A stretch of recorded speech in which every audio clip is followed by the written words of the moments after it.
Hey, what is up, ladies and gentlemen of the YouTubeverse? I am back once again for another video, and it is more of a daytime thing. I had my second day off today, and with that, I am sitting here with the cat right now. I did do a bit of work and everything. Today is not just a lazy day.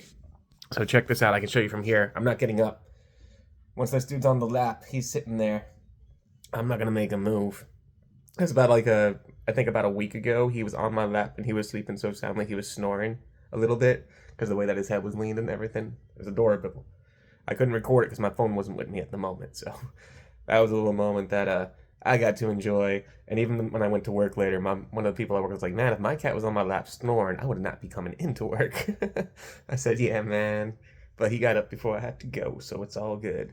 We try to sit as long as we can once the animal decides to take a spot. But nice and cozy right now. I am playing some Pokemon still. Why is it not focusing? Okay, well, I guess that's the best I can show that.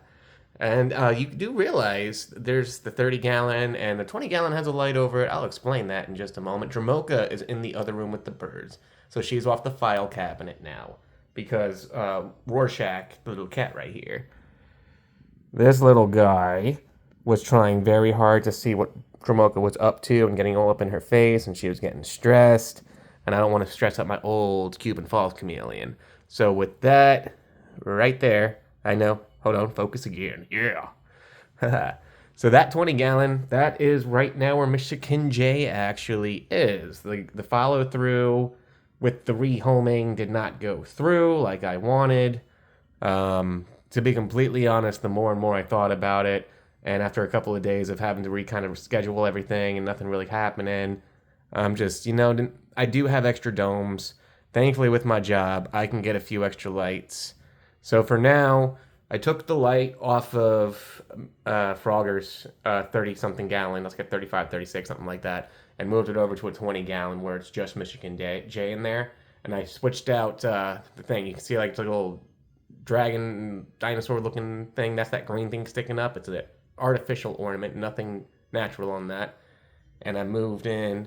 I can actually zoom this in. Hold up. Oh, technology. So that thing was something that was inside the enclosure originally for this one there. And I moved that over here and I moved that into that because Frogger doesn't really care for the small thing. He's kind of a chunky dude anyway. I don't want him getting stuck in that. He likes his big old coconut huts, anywho, so he sleeps in that coconut hut in that corner there mostly any time. He is actually snoozing. And they are separate. I've always kept them together because Michigan J was a full grown green tree frog by the time I brought in a juvenile dumpy white tree frog.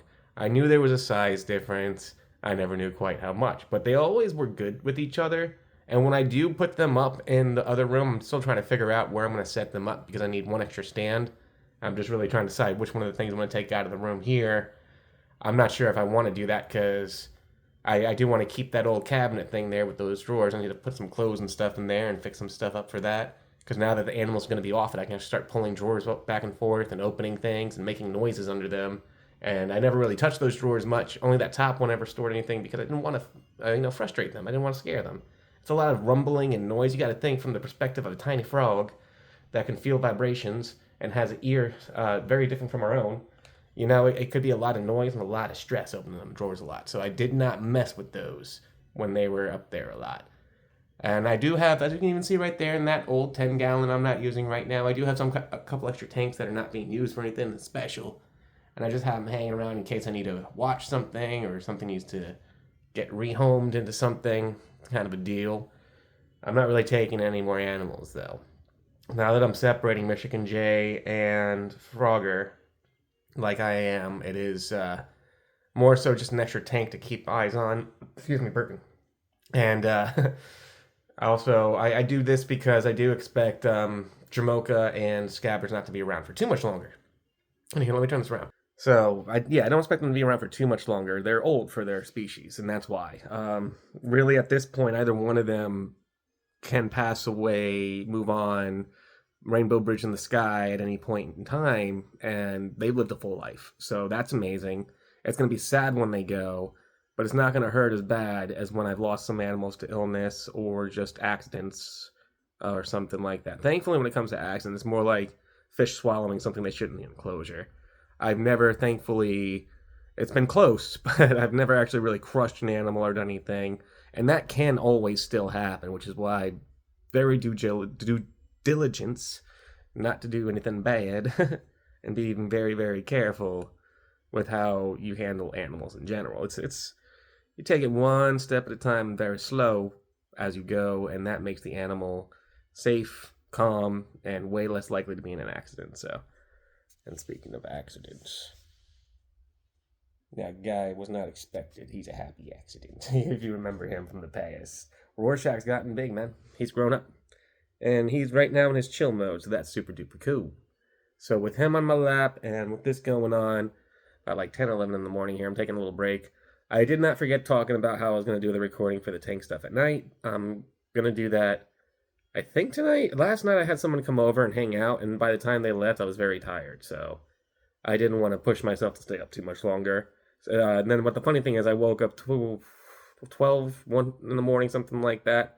Stay up for another 2 or 3 hours just to kind of like try and get sleepy again. And then, I was able to go to bed for another little bit and then woke up again another like 3 or 4 hours later. So it's actually good sleep for me, because if we break it up into the two groupings, I probably got somewhere between 6 to 8 between the two times I woke up and went back to bed.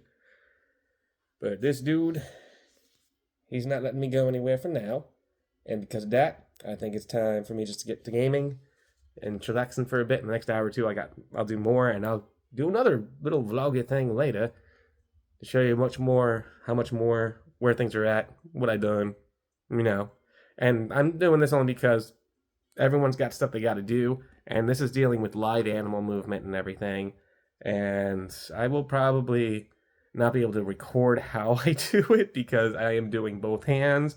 I am moving. I am keeping an eye on the cat because the cat's running around at the same time. So with everything going on, it's just, you do it very carefully. And if you need a team lift, you get you a friend to help you lift, and you do it very carefully. You remove the any kind of things in the enclosure, ornaments that might be heavy or cumbersome.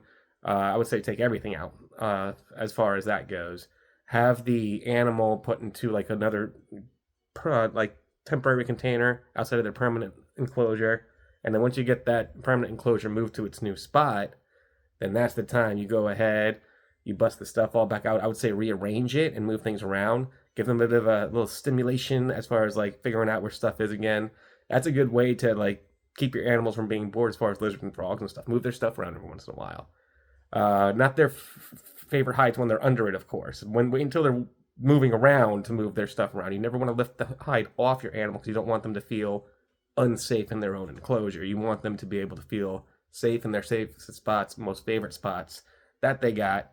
And if that just ties down on a bunch of like stress and everything, they know they can go somewhere if they're feeling bad. And it's also a good thing to remind people not to force an animal to be picked up or lifted if they really, really don't want to, if they're really not feeling it. And the cat's actually off my lap now, and he's making noises. So now I got to get off for another reason, because now there's more work to do. So y'all have a good one. Peace out. I'll be doing another video later to show you what's going on with all that.